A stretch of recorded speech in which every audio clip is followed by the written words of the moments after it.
स्वागत। आज अनंत चतुर्दशी आहे आणि 11 दिवसांच्या पाहुणचाराच्या नंतर आता गणपती बाप्पा वाजत गाजत त्यांना निरोप दिला जातोय आणि ते आपापल्या गावी निघालेले आहेत।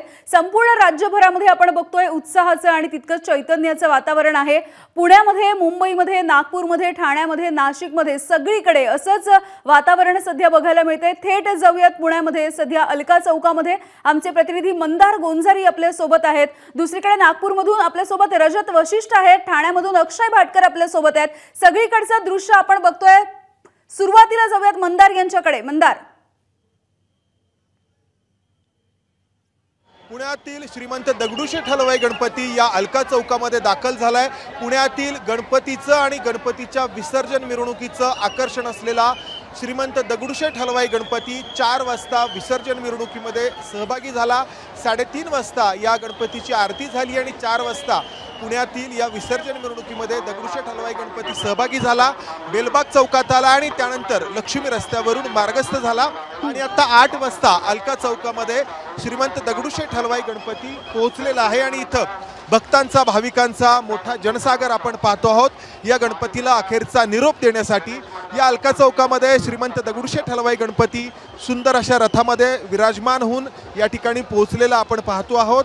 समोर बैलजोडी आहे या रथाला जोडलेली, त्यानंतर प्रभात बँड आहे जो बराच जुना आहे, एक मोठी परंपरा आहे या प्रभात ब्रास बँडला, आणि पारंपरिक असं केरळी वाद्यांचं वादन या दगडूशेठ हलवाई गणपतीच्या समोर करण्यात येतं। थोड्या वेळामध्ये या वादनाला सुरुवात होईल। एकच जल्लोष या अलका चौकामध्ये होणार आहे आणि त्यानंतर हा गणपती विसर्जनासाठी पुढे मार्गस्थ होईल।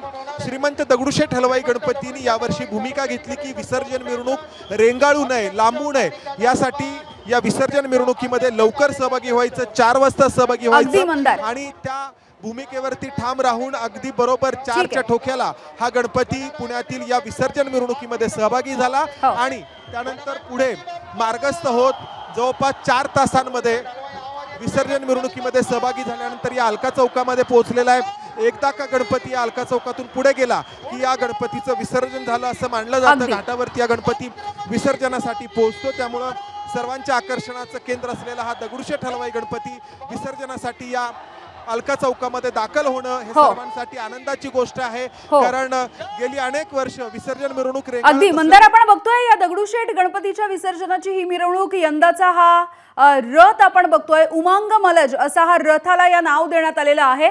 पुण्यानंतर आता ठाण्यामध्ये जाऊया। ठाण्यामधल्या रेती मंदिर परिसरामध्ये आमचे प्रतिनिधी अक्षय भाटकर आहेत। अक्षय, काय तिथलं नेमकं वातावरण?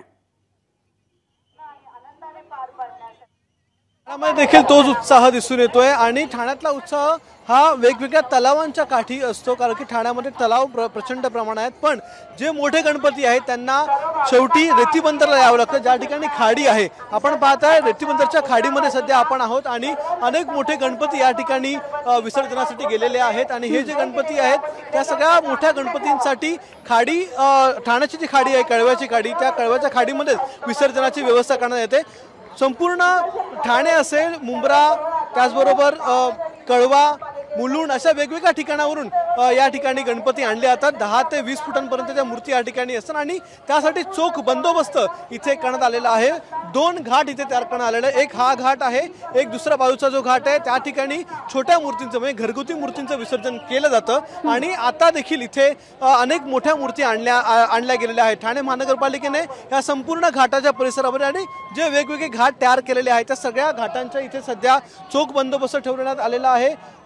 ठाणे पोलिसांचा देखील एक खूप मोठा बंदोबस्त या ठिकाणी आहे आणि लाईफ गार्ड्स मोठ्या प्रमाणात ठेवण्यात आलेले आहेत, कारण की ठाणे खाडीमध्ये कदाचित अनेक काही अप्रिय अशा घटना होऊ शकतात आणि याचा विचार करून ठाणे महानगरपालिकेने ही व्यवस्था केलेली आहे। मात्र सगळ्यात महत्त्वाचं म्हणजे पिण्याच्या पाण्याच्या आणि या ठिकाणी कंट्रोल रूमची देखील व्यवस्था केलेली आहे, त्यामुळे एक खूप सुंदर असं चित्र या ठिकाणी आहे। पण साश्रू नयनाने ठीक आहे अक्षय, अत्यंत चांगल्या पद्धतीचं नियोजन ठाण्यामध्ये आपण बघतोय। आता पुन्हा एकदा नागपूरमध्ये जाऊयात। नागपूरमध्ये आमचे प्रतिनिधी रजत वशिष्ठ सध्या आपल्या सोबत आहेत। रजत, आपण बघतोय पारंपरिक पद्धतीने नागपूरमध्ये सुद्धा बाप्पाच्या या मिरवणुका निघतात, त्यासोबतच नयनरम्य असे देखावे आहेत, आकर्षक अशी विद्युत रोषणाई आहे, काय नेमकं चित्र आहे?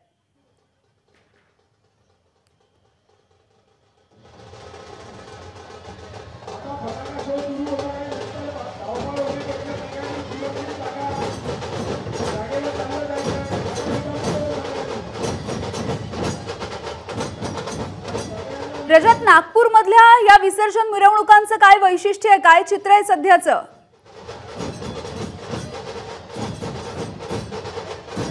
नक्कीच यामिनी, बडकस चौकावरून दक्षिणामूर्ती स्वयंसेवक गणेशोत्सव मंडळाची जी मिरवणूक आहे गेल्या 1 तासापासून बडकस चौकावरून हळूहळू पुढे सरकत आहे आणि एकानंतर एक सरस असे देखावे किंवा वेगवेगळ्या जे काही महाराष्ट्रीयन सांस्कृतिक खेळ आहेत किंवा जे काही वेगवेगळ्या पद्धती त्याचं सादरीकरण या ठिकाणी होत आहे आणि दृश्यांमध्ये तुम्ही पाहू शकता वाईड फ्रेममध्ये हजारो लोक, प्रत्येकाच्या हातामध्ये मोबाईल आहे आणि प्रत्येक व्यक्ती हे जे सुंदर दृश्य जे आहेत महाराष्ट्रीयन आणि भारतीय संस्कृतीचे वेगवेगळे जे सादरीकरण या ठिकाणी केले जात आहे ते दृश्य आपल्या मोबाईलमध्ये टिपत आहेत। समोर दृश्यांमध्ये माझे कॅमेरामॅन तुम्हाला दाखवू शकतील।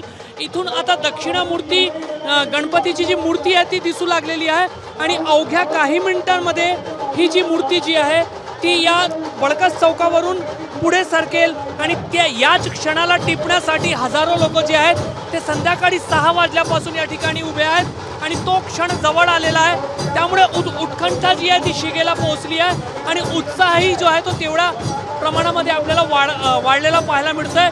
सध्या वेगवेगळे जे ढोल तासा पथक आहे ते या ठिकाणी सादरीकरण करत आहे आणि गणपती बाप्पांना अत्यंत भावपूर्ण, भक्तिमय मात्र उत्साहाच्या वातावरणामध्ये नागपुरात निरोप दिला जात आहे। अगदी रजत, तुम्ही सांगताय त्या पद्धतीने उत्कंठा शिगेला पोहोचलेली आहे, उत्साह सुद्धा वाढलेला आहे। खूप खूप धन्यवाद। आपल्याला पुण्यामधून मंदार गोंजारी, नागपूरमधून रजत वशिष्ठ आणि ठाण्यामधून अक्षय भाटकर हे सगळे याविषयीचे अपडेट्स देत होते। तिघांचेही आभार।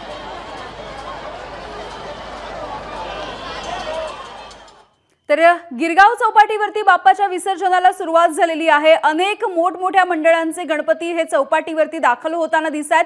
थेट जाऊयात आता गिरगाव चौपाटीच्या परिसरामध्ये। आमचे प्रतिनिधी प्रशांत बढे आहेत आपल्या सोबत। प्रशांत, आपल्या लाडक्या बाप्पाला निरोप देण्यासाठी हजारोच्या संख्येने भाविक मुंबईच्या रस्त्यावर आलेले आहेत। आपण जर बघितलं तर माझ्या अगदी समोरच या ठिकाणी लालबागचा राजा जो आहे तो या ठिकाणी त्याला निरोप देण्यासाठी हजारोच्या संख्येने भाविक आपल्याला चिंचपोकळीच्या रस्त्यावर पाहायला मिळत आहेत। साधारणतः 12-13 तास उलटून गेलेले आहेत। या विसर्जन मिरवणुका मुंबईमध्ये ठिकठिकाणी आपल्याला सुरू असलेल्या पाहायला मिळत आहेत आणि यामध्ये सगळ्यात जास्त जे भाविक आहेत ते आता आपल्याला लालबागच्या राजाच्या समोर पाहायला मिळत आहेत। या ठिकाणाहून अजून पुढे काही तास जे आहेत ते गिरगाव चौपाटीपर्यंत आपल्याला ही गर्दी जी आहे ती अशीच पुढे सरकताना पाहायला मिळणार आहेत। लालबागच्या राजाचं दर्शन घेण्यासाठी चिंचपोकळीच्या रस्त्यांवर बघितलं तर हजारोच्या संख्येने भाविक आहेत। असेच भाविक आपल्याला इमारतीच्या आजूबाजूच्या ज्या इमारती आहेत त्या ठिकाणी देखील शेकडोच्या संख्येने भाविक जे आहेत त्या गॅलरीमध्ये जिथे जिथे जागा मिळेल तिथे तिथे आपल्याला उभे राहून त्या आपल्या बाप्पाला निरोप देण्यासाठी, त्याचं दर्शन घेण्यासाठी उभे असलेले आपल्याला पाहायला मिळत आहेत। एकूणच लालबाग पासून ते गिरगाव चौपाटीपर्यंत आपल्याला मोठ्या प्रमाणात भाविक जे आहेत ते रस्त्यावर लालबागचा राजा असेल किंवा इतर जे वेगवेगळ्या विभागांचे राजे आहेत त्यांचं दर्शन घेण्यासाठी एबीपी माझा, उघडा डोळे बघा नीट।